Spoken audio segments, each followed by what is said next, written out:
Le Bitcoin, c'est une monnaie virtuelle qui a été lancée en 2009. Contrairement aux monnaies traditionnelles, comme l'euro ou le dollar, le Bitcoin est une monnaie décentralisée, c'est-à-dire qu'elle ne dépend pas d'un État ou d'une banque centrale.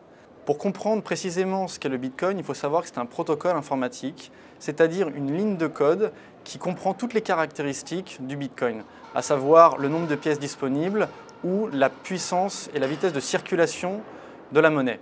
On parle aujourd'hui beaucoup du Bitcoin parce qu'en l'espace d'un an, cette monnaie a pris énormément de valeur. On sait que cette valeur a augmenté d'à peu près 600 à 700% pour passer de 1 000 $ à 7 000 $ depuis le 1er janvier. La blockchain est un élément essentiel pour comprendre comment fonctionne le Bitcoin.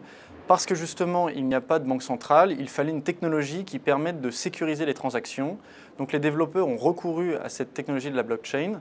Le système est relativement simple. La blockchain, c'est une espèce de livre de compte numérique géant qui recense toutes les opérations qui ont été effectuées avec le Bitcoin, qu'elles soient à l'achat ou à la vente. Chaque opération effectuée avec un Bitcoin correspond à un bloc de la chaîne. On sait qu'actuellement, il y a environ 300 000 transactions qui sont effectuées tous les jours, mais récemment, les volumes ont augmenté, justement alimentés par la bulle et des investisseurs et des particuliers qui ont cherché à acheter des Bitcoins.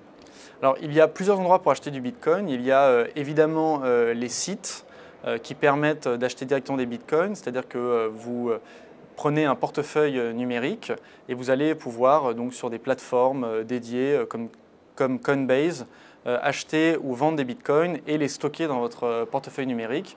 Ou alors, vous pouvez prendre la décision d'aller directement dans des boutiques physiques où là, vous allez soit ouvrir un compte numérique, soit acheter des portefeuilles numériques, mais qui sont en réalité des petites clés USB qui permettent de stocker les Bitcoins et de payer ou de vendre vos Bitcoins.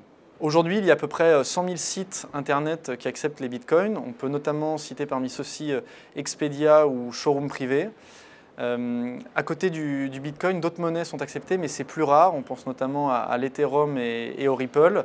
Après, il y a aussi des projets qui se montent. On pense notamment à Amazon. C'est une rumeur persistante, mais il se pourrait que le distributeur géant adopte dans les mois ou les années à venir le Bitcoin sur son site.